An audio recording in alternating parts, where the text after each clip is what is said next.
पळाली आहे. ड्रग्स माफियांना मोकाट सोडणाऱ्या सरकारचा धिक्कार असो. ड्रग्स माफियांना मोकाट सोडणाऱ्या सरकारचा धिक्कार असो. बॅनर घ्या, पुरा बॅनर घ्या. महाराष्ट्राच्या तरुणांना ड्रग्स सोडणाऱ्या सरकारचा धिक्कार असो. महाराष्ट्राच्या तरुणांना ड्रग्स सोडणाऱ्या सरकारचा धिक्कार असो. ड्रग्सने तरुणाई उद्ध्वस्त करणाऱ्या सरकारचा धिक्कार असो. ड्रग्सने तरुणाई उद्ध्वस्त करणाऱ्या सरकारचा धिक्कार असो. ड्रग्स माफियांना पाठीशी घालणाऱ्या सरकारचा धिक्कार असो. अरे ललित पाटीलला सहकार्य करणाऱ्या सरकारचा धिक्कार असो. अरे ललित पाटीलला सहकार्य करणाऱ्या कारवाई न करणाऱ्यांचा धिक्कार असो. अरे ड्रग्सच्या विळख्याच्या महाराष्ट्राला लोटणाऱ्या सरकारचा धिक्कार असो. अरे तरुणांना नशेच्या खाईत लोटणाऱ्या सरकारचा धिक्कार असो. अरे ललित पाटीलला पाठिंबा देणाऱ्या या सरकारचा धिक्कार असो. ललित पाटीलला पाठीशी घालणाऱ्या सरकारमधील मंत्र्यांचा धिक्कार असो. ललित पाटीलला सपोर्ट करणाऱ्या या सरकारमधील मंत्र्यांचा धिक्कार असो. ड्रग्स माफियांना पाठीशी घालणाऱ्या सरकारचा धिक्कार असो. ड्रग्स माफियांना पाठीशी घालणाऱ्या सरकारचा धिक्कार असो. उडता महाराष्ट्र करणाऱ्या सरकारचा धिक्कार असो. उडता महाराष्ट्र करणाऱ्या सरकारचा धिक्कार असो. पळाली आहे. ड्रग्स माफियांना मोकाट सोडणाऱ्या सरकारचा धिक्कार असो. ड्रग्स माफियांना मोकाट सोडणाऱ्या सरकारचा धिक्कार असो. बॅनर घ्या, पुरा बॅनर घ्या. महाराष्ट्राच्या तरुणांना ड्रग्स सहकार्य करणाऱ्या सरकारचा धिक्कार असो. अरे ललित पाटीलला सहकार्य करणाऱ्या कारवाई न करणाऱ्यांचा धिक्कार असो. अरे ड्रग्सच्या विळख्याच्या महाराष्ट्राला लोटणाऱ्या सरकारचा धिक्कार असो. अरे तरुणांना नशेच्या खाईत लोटणाऱ्या सरकारचा धिक्कार असो. अरे ललित पाटीलला पाठिंबा देणाऱ्या या सरकारचा धिक्कार असो. ललित पाटीलला पाठीशी घालणाऱ्या सरकारमधील मंत्र्यांचा धिक्कार असो. ललित पाटीलला सपोर्ट करणाऱ्या या सरकारमधील मंत्र्यांचा धिक्कार असो. ललित पाटील नावाचा जो ड्रग्ज माफिया या महाराष्ट्रात आहे, या ललित पाटीलच्या नावानं बाकीच्यांना बदनाम केलं जातं. परंतु या ललित पाटीलला ससूनमध्ये खोट्या पद्धतीनं ठेवणारे ठाकूर नावाचे डीन आहे, यांच्यावर अजूनही कारवाई केली जात नाही. यांना जे काही रजेवर पाठवलेलं आहे का या कारवाई या प्रकरणात पाठवलेलं नाही. ललित पाटीलचे नाशिकच्या कारखान्यावर अजून कारवाई नाही. नाशिकच्या कारखान्याला सपोर्ट करणाऱ्या लोकांवर अजून कारवाई नाही. ललित पाटीलला ज्या पद्धतीनं मदत करणाऱ्या फक्त कॉन्स्टेबलवर कारवाई आहे. कॉन्स्टेबल याच्यात दोषी असतील हे 100% जरी असलं तरी कॉन्स्टेबलची एवढी हिंमत नसते की वरिष्ठ अधिकारी सहकार्य करल्याशिवाय ललित पाटीलला मदत झालेली नाही.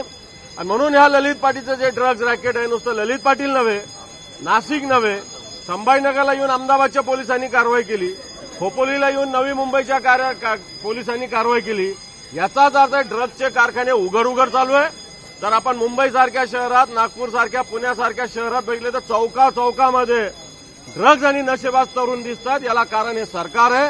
हे सरकार या सगळ्या ड्रग्जच्या माध्यमातून तरुणांना ड्रग्जच्या विळख्यात लटत का अशा प्रकारची स्थिती आहे. म्हणून आज आम्ही आंदोलन केलेलं आहे. महाराष्ट्र हा संपूर्ण आता उडता पंजाब होतोय. अनेक ठिकाणी ड्रग्सचे कारखाने सापडत आहेत आणि त्याला सरकारचा छुपा पाठिंबा आहे का, सरकारच्या मंत्र्यांचा सपोर्ट आहे. आणि म्हणून ललित पाटील सारख्यांना पळवून देण्यासाठी सपोर्ट केला जातो. हातूर कारवाई केली जाते आणि या ड्रग्स माफियांना मोकाट सोडलं जात आहे. खरं तर नाशिकचा कारखाना कुणाच्यामुळे संचालित आहे, तेथील मंत्र्यामुळे आणि गुजरातच्या कनेक्शनमुळे. गुजरातवरून 2-2 हेलिकॉप्टरनी लोक येतात आणि त्या ठिकाणी हा संपूर्ण अड्ड्याला संरक्षण देण्याचं काम केलं जातं. कुणाचा हात आहे? शेजारच्या राज्यातून हे रॅकेट महाराष्ट्रामध्ये महाराष्ट्र सरकार पुरस्कृत अशा पद्धतीने हे चाललेलं आहे. आणि ललित पाटीलला ज्यावेळेस संरक्षण मिळालं, हॉस्पिटलमधून पलायन केला, त्यानंतर ती कारवाई झाली. हा सोंग आणि सरकारचा ढोंग आहे. या सर्व प्रकरणावर पाठीशी घालण्याचा सरकारचा प्रयत्न आहे. हे सर्व या राज्याच्या तरुणाईला उद्ध्वस्त करणारं, तरुणाई उद्ध्वस्त करणारं आणि राज्य ड्रग्सच्या विळख्यात घालणारं आहे, हे या ठिकाणी दिसून येत आहे. सरकारकडून ठोस कारवाई नाही आणि म्हणून ही कारवाई ठोस कारवाई व्हावी आणि हे सर्व अड्डे उद्ध्वस्त व्हावे, माफियांना ड्रग्स माफियांना सक्त कारवाई करावी, ही आमची या ठिकाणी मागणी है। नहीं देखिए, महाराष्ट्र की स्थिति आज पूरा महाराष्ट्र की युवा पीढ़ी बर्बाद हो रही है ड्रग्स से। वो हमारे नेबर स्टेट से ये ड्रग्स का संचालन किया जा रहा है। राज्य के अंदर ललित पाटिल जैसे बड़े माफिया को संरक्षण मिल रहा है, उनको पलायन करने के लिए मदद मिलती है और उसके कार्रवाई में सरकार की कोई गंभीरता नहीं दिखती, सरकार सीरियस नहीं दिखता है।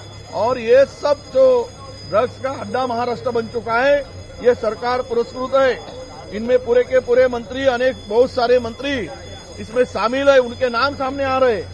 आज नासिक में जो अड्डा चलाया जा रहा है, उसमें गुजरात से 2 हेलीकॉप्टर लेकर आके ये अड्डा चलाया जाता है और उनके ही माध्यम से अरबों रुपया इस माध्यम से वसूल किया जाता है और सरकार के प्रतिनिधि, सरकार के मंत्री वसूल करते हैं। इनका पूरा वरदस्त है।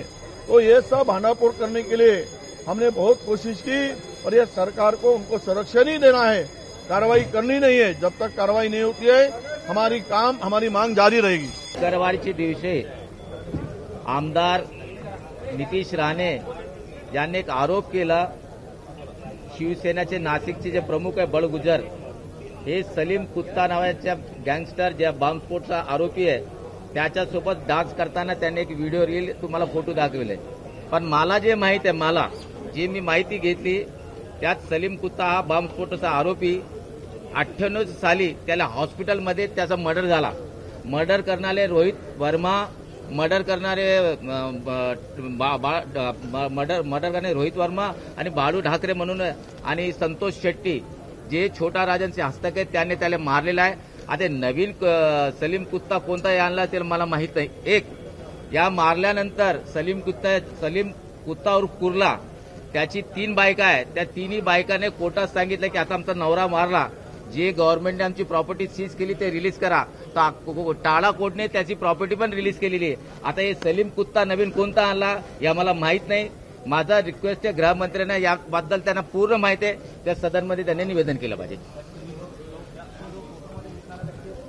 तो दुसरा कोणता सलीम, मला जे माहिती आहे तो सलीम मियाभाई असं त्याचं नाव आहे, पण सलीम कुत्ता आणि तो वेगळा आहे। सलीम कुत्ताचा 98 मध्ये मर्डर झालेला आहे। देखिए, जो आरोप आमदार राणे ने लगाया बड़गुजर जी और उद्धव साहब के परिवार के ऊपर कि ये बम स्फोट का आरोपी उनके साथ डांस कर रहा है, एक्चुअल देखा जाए सलीम कुत्ता उर्फ सलीम कुर्ला, इसका 98 के अंदर मर्डर हो गया। छोटा राजन के जो हस्तक है रोहित वर्मा, बाळू ढाकरे और संतोष शेट्टी, इन्होंने उसका हॉस्पिटल के अंदर मारा, हॉस्पिटल के अंदर। और जो अभी ये नई सलीम कुत्ता लाया, ये मुझे पता नहीं कहां से है। और सलीम कुत्ता की 3 बीवियां है और तीनों बीवी ने टाड़ा कोर्ट के अंदर अर्जी किया है कि हमारे पति का देहांत होगा, हमारे पति का मर्डर हो गया, तो हमारी जो प्रॉपर्टी सीज करी हुई वो रिलीज किया करके, तब टाड़ा कोर्ट ने उनकी पूरी प्रॉपर्टी रिलीज किया। मेरी गृह मंत्री से निवेदन है, आपको सभी मालूम है, आपने सदन में इसका खुलासा करना चाहिए। देखो, ये अधिवेशन ये ठाकरे परिवार को बदनाम करने के लिए लिया गया है। ये विदर्भा के प्रश्नों के लिए नहीं, ये शेतकरियों के प्रश्नों के लिए, ये अतिवृष्टि के लिए नहीं, किसी ने सिर्फ ठाकरे परिवार को कैसा बदनाम किया जाए उसके लिए सत्र है। वही बोल रहा हूं ना, एसआईटी की गठन की जरूरत नहीं है। ये जो गृह खती के सचिव रहते हैं, जो सम्मान्य गृह मंत्री के, उन्होंने एक चिट्ठी भेज के बताना चाहिए कि सलीम कुत्ता की मौत कब हुई। और मैं आपको ऑथेंटिक बात कर रहा हूं, वीडियो में जो दिख रहा है वो सलीम मियां भाई ऐसा नाम मुझे पता नहीं, लेकिन सलीम कुत्ते का मर्डर 98 के अंदर हुआ है।